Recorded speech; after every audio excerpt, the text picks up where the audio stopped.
خوجمقولوف بشنوید.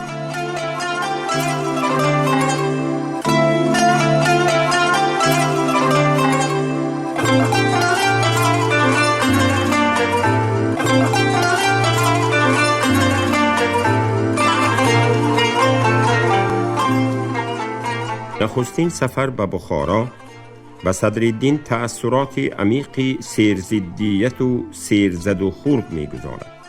او از یک جانب در کدام وضعیتی سنگین تحصیل نمودنی برادری بزرگش سید محی الدین خواجه بر این صدها ملا بچه های صحرایی تومنهای گوناگون امارت را مشاهده می کند.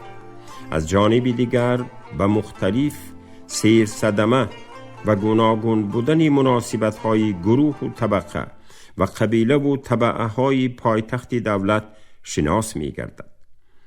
به او معلوم می گردد که در مملکت بی‌حقوقانی امارت بخارا راه های زیست و زندگانی، تحصیل و تعلیم خیلی پرپیچ و تاب و مرکب است. بنابراین به صدرالدین لازم می آید که برای تحصیل در مدرسه آمادگی زیادی بیند و به مشکلی و اذیت‌هایی در پیش ایستاده تاب‌آور باشد. صدرالدین با همین مقصد و آرزو بخارا را ترک می نماید و برای در مدرسه بخارا تحصیل کردن راه دیهش را پیش می گیرد. صدرالدین گرچندی در این سفر بخارا تحصیلی نکرد و چیزی نخواند، ولی به همه اذیت و عقوبت و مشقت نگاه نکرده این سفرش به این شهر باستانی به او تأثیری خیلی کلان رساند. او تأکید می کند که در این یک ماه عذاب اولین مدرسه را از سر گذرانیده است.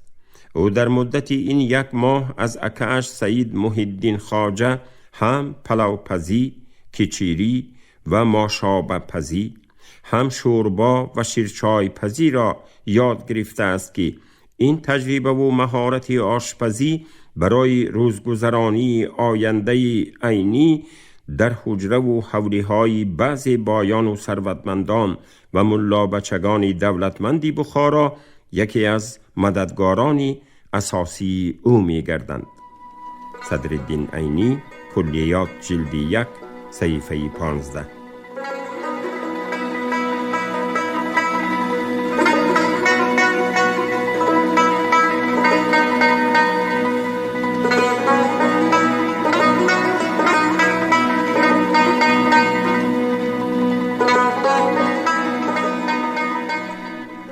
چنان که در بالا قید شد، در نزد سید مراد خواجه مسئله سال آینده، یعنی در سال تحصیلی 1889 به بخارا برده خواندن صدرالدین پسرش به میان آمده بود. سید مراد خواجه معین می کند که برای در مدرسه خواندن پسرش هر ماه 5 تنگه 75 تین لازم بوده.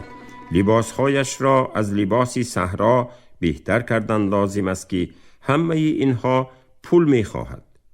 همانجا جلد 1 صفحه 16. بنابراین او به پسرش صدرالدین روی راست می گوید. تجربه امساله سفر صدرالدین در ماه ینوری سال 1889 به بخارا و استقامتش در حجره های برادرش و عمک بچه و تقاییش نشان داد که من برای دوی شماها خرج کردن نمی توانم. برای این خودت یگان کار کرده یک مقدار پول یافتنت در کار است. صدرالدین عینی، کلیات جلد 1 صفحه 16.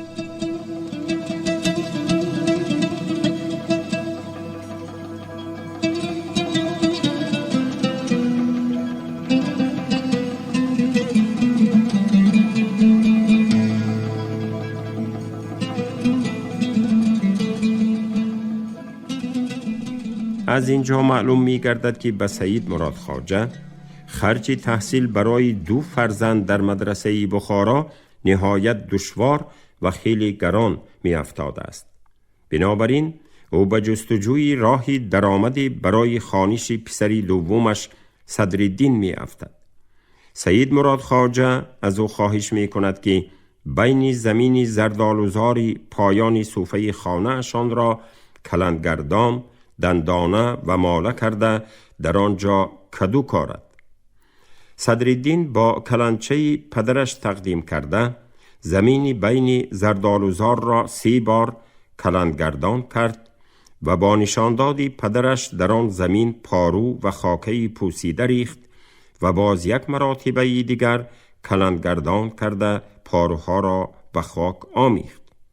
بعد او از 1 طبقی در ماله ساخته سگش خیبر را به آن بسته با توسط آن سگ زمینی کلندگردان شده را هموار کرد. پدرش باشد به این زمینی به کشتی تخمی پلوکدو تیار کرده صدرالدین مدد رسانید و در آن پلوکدو شیناند. ثانی صدرالدین با نشانداد پدرش خشابه و آبدهی زمین کدویش را بجا آورد.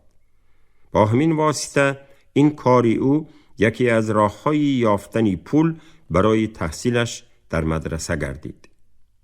خودی سید مراد خواجه در آغاز همان سال 1889 از هر سال دیده بیشتر به دهقانی مشغول شد، چون که در زرفشان آبخیز شده آسیاهایی به دریا نزدیک و جویهای آسیاها را آب برده به چرخ آسیا طلب کم مانده بود. صدرالدین عینی کلیات جلد 1 صحیفه های 16-17. او در 1 طناب 4 هکتار زمین غوزه و در 1 طناب زمینی دیگر جواری سفید کشت. متاسفانه غوزه پایه سید مراد خواجه خشک شده مهنتش بر عبث رفت.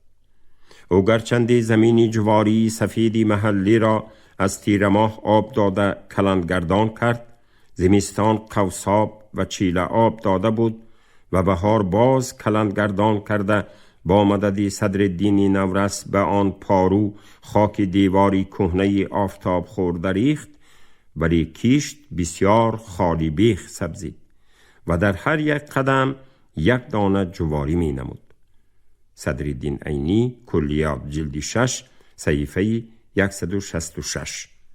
حالان که او امید کرده بود که در آن سال 1889 از این 1 طناب زمین 30 من 240 پود حاصل جواری گیرد. همانجا جلد 6 صحیفه 167.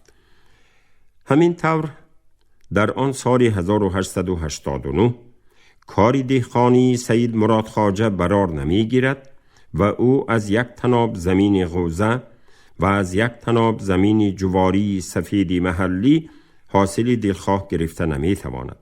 حالان که او آرزو می کرد که از جواری 30 من هر من 8 پود که جمع الجمع 240 پود می شود حاصل جمع نماید. گذشته از آن در برابری این همه نابراری ها در اولهای تابستان سال 1306 هجری ماه ایون سال 1889 میلادی در شهر بخارا بیماری وبا و موراموری پیدا شد. همانجا جلد 6 صحیفه 167. یعنی متاسفانه آن مقصد و آرزویی که سید مراد خواجه در دل داشت با سبب در سال 1889 انتشار و پهنشوی وبای عمومی پاندمی در قلمرو امارت بخارا عملی نمی گردد. بعدها عینی در یادداشت‌ها آن پاندمی دهشت عمومی جهانی پهنشوی آن وبا را در مملکت بخارا با جمله‌های ذیل این طور به قلم می دهد. اما آن سال 1889 در مضافات بخارا احوالی روی داد که نه تنها امیدی پدرم و آسایش ما برباد رفت، بلکه آسودگی و حیات همه زیر و زبر شد. این احوالی پرملال وبای عمومی و موراموری بود. همانجا جلد 6 صحیفه 167.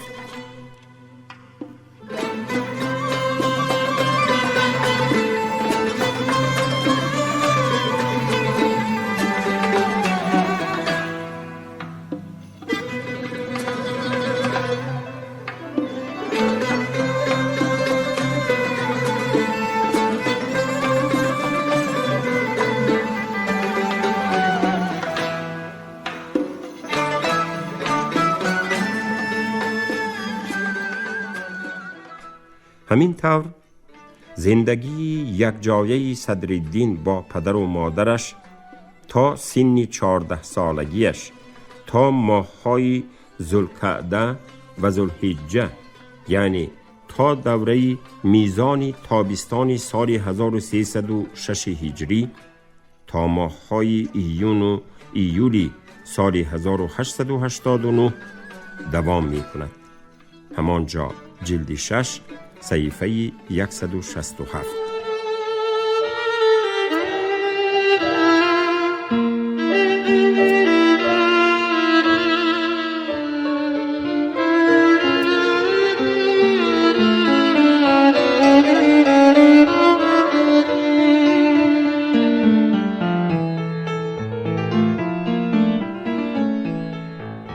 وبا در امارت بخارا.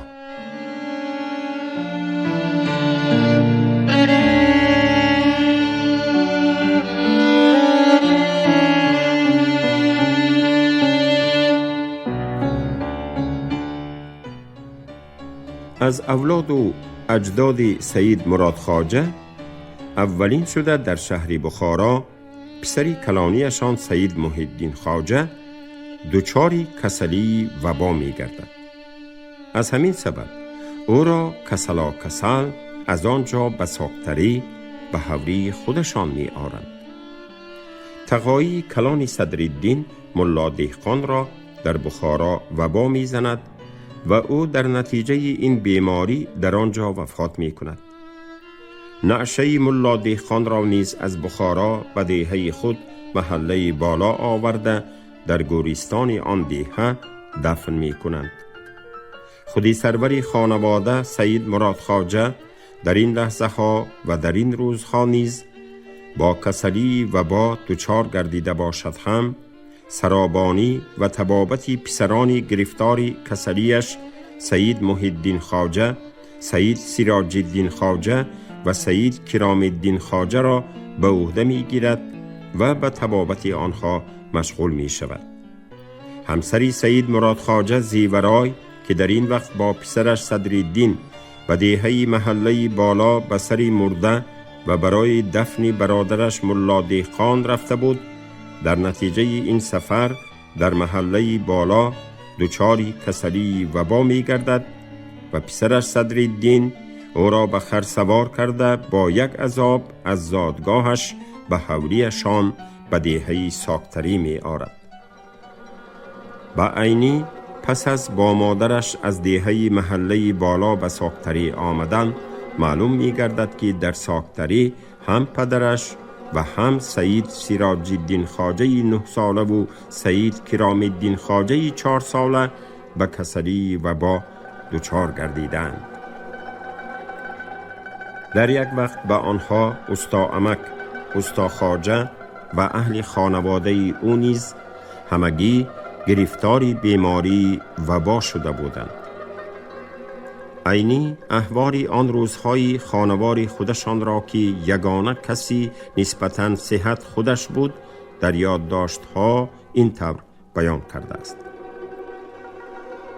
اکنون خانه ما رنگ یک بیمارخانه را گرفته بود که در وی هم دکتر، هم فیلدشر، هم میدسیستره و هم سنیتر تنها من بودم.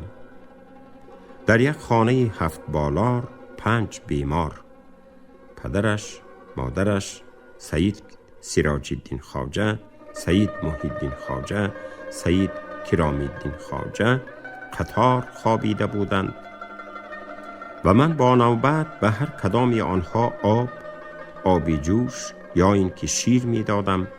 مگزهاشان را می راندم، بیرون برآمدن خواهند به قدر قوه یاری می کردم. صدرالدین عینی، کلیات، جلد 6 صفحه 167.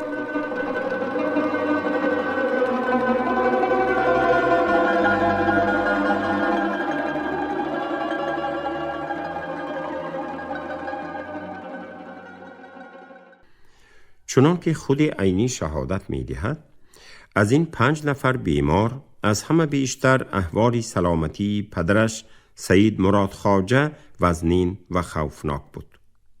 او می نویسد عینی قریب همیشه بیهوش می خوابید و تنها آب می پرسید و آب می نوشید. همانجا صحیفه 168. سید مراد خواجه اول بعد از 20 روزی بیماریش هوشیار شد، ولی پس از روزی چیلوم از زنان با پای خود بیرون برآمده باشد هم در روزی 10 سلامتیش دوباره بیمار شده خود را بد حس نمود و باز به بستری بیماری افتاد. پس از این احوال او در شب 7 بیماری درجه 2 خیلی بد می شود. ولی به گفتی استا عمک، استا خواجه یا هدایت خواجه، برای دچار تشویش نگرداندن صدرالدین نورس خود را آرام نگاه می دارد. حتی سید مراد خواجه در این وضعیت نهایت سنگین و مشکلی بدی احوالش در ساعت و دقیقه های واپسین حیاتش فکر و اندیشه آینده فرزندانش از جمله صدرالدین را می کند. او در آخرین دقیقه های عمرش به صدرالدین که دائما در پیشش بود و در این لحظه ها به او در نزد استا عمک هدایت خواجه مراجعت کنان چنین وصیت تاریخی می نماید: خان، در چی گونه دشواری باشد هم خان، لیکن قاضی نشو، رئیس نشو، امام نشو، اگر مدرس شوی میلت. صدرالدین عینی، کلیات جلد 6، صحیفه 170، جلد 1، صحیفه 20.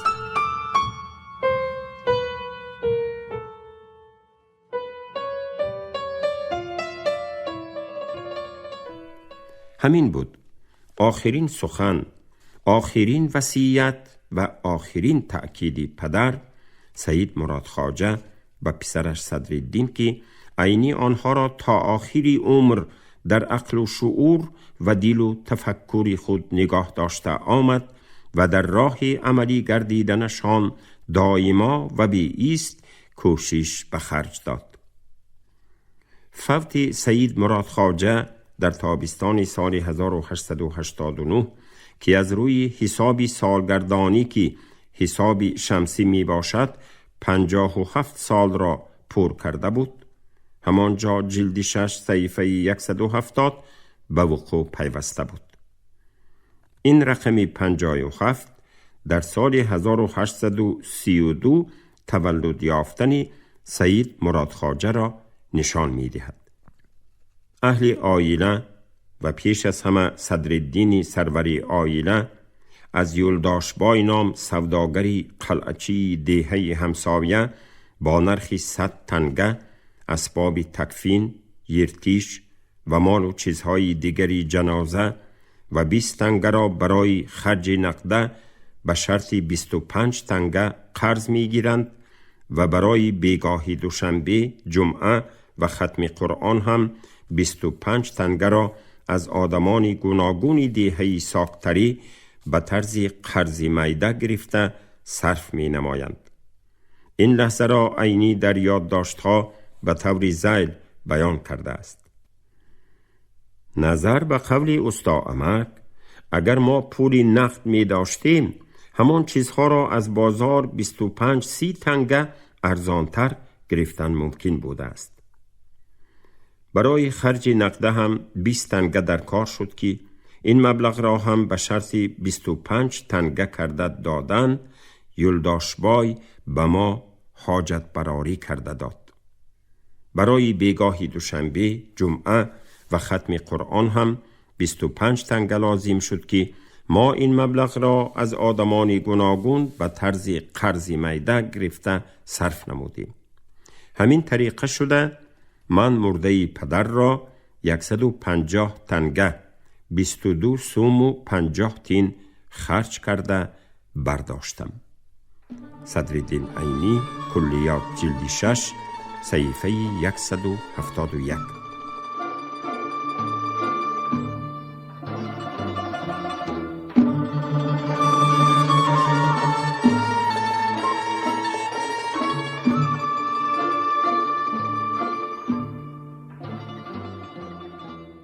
سببی با تفصیل آوردن اقتباسی فوق آن است که تمام مردم ملت عزیزم فهمد و درک نماید که فرزند باید چگونه در عمل نه در سخن نسبت به والدین مهر و شفقت صمیمی داشته باشد.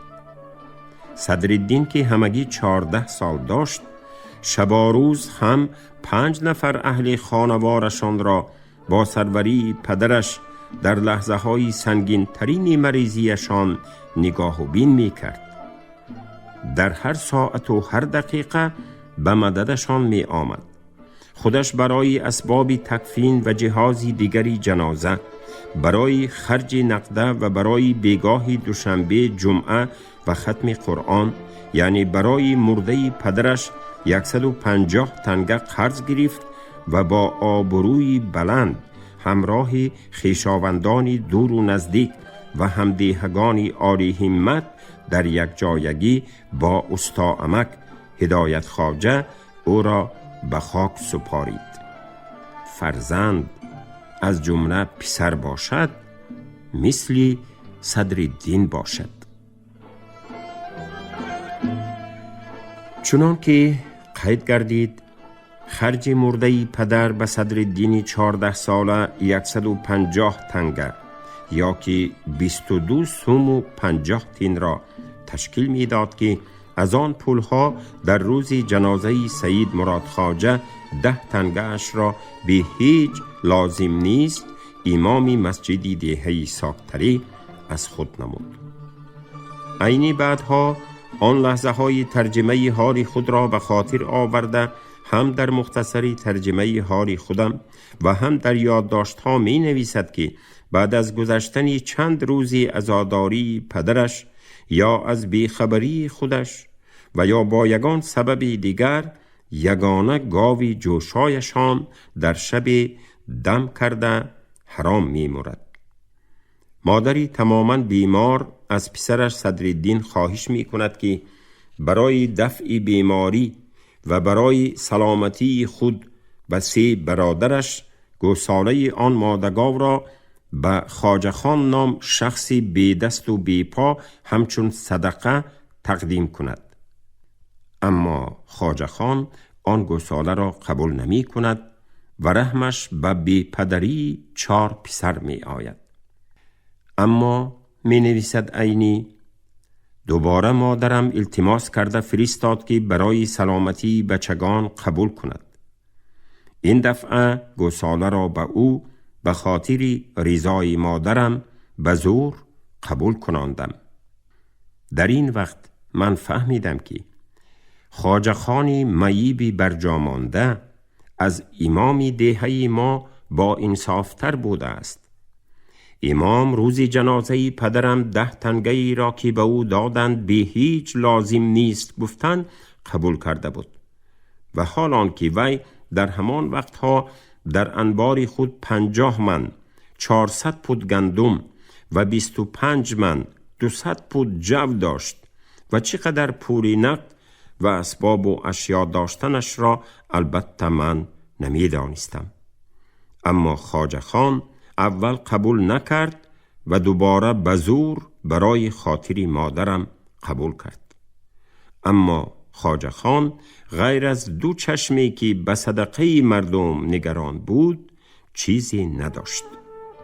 صدرالدین عینی کلیات جلد 6 صفحه 172.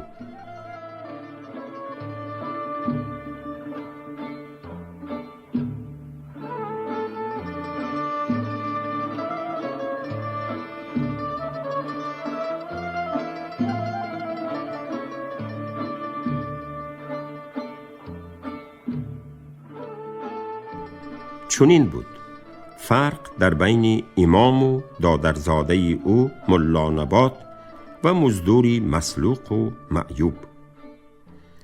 بعد از وفات سید مراد خواجه 4 برادر با مادرشان تنها می مانند. ما می نویسد عینی از پدر 4 نفر ماندیم. اکم محی الدین خواجه نام داشته از من 8 سال کلان بود. من 11-12 ساله بودم. عینی در سال وفات پدر و مادرش 1889 14 ساله بود.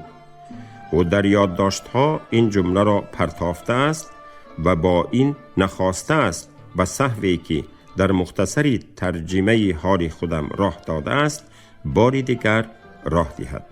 صاحب تبرف. دادری کلانم سیراج الدین نام داشته 9 ساله بود. دادری خردیم کرام الدین نام داشته 4 ساله بود. همانجا جلد 1 صحیفه 21. چنان که در بالا اشاره شد، به سبب محو ساختن دفتری نسبه و شجره ابنا و اجداد و اولاد عینی، سال و ماه و روزی تولد تمام اولادش از جمله خود او تا آخر ناروشن مانده است. ولی هنگامی که خود عینی در سن 57 سالگی سالشماری شمسی فوتیدن پدرش را در سال 1889 و در همان سال 1889 از خودش 8 سال کلان بودن برادری بزرگش سید محی الدین خواجه، در همان سال 9 ساله بودن برادری دومش سید سراج الدین خواجه و 4 ساله بودن دادری کنجش سید کرام الدین خواجه را خاطر رسان می کند. از این معلومات ها معلوم می گردد که پدرش در سال 1832، برادری کلانش در سال 1867، برادری دومش در سال 1880 و برادری کنجش در سال 1885 تولد یافتند.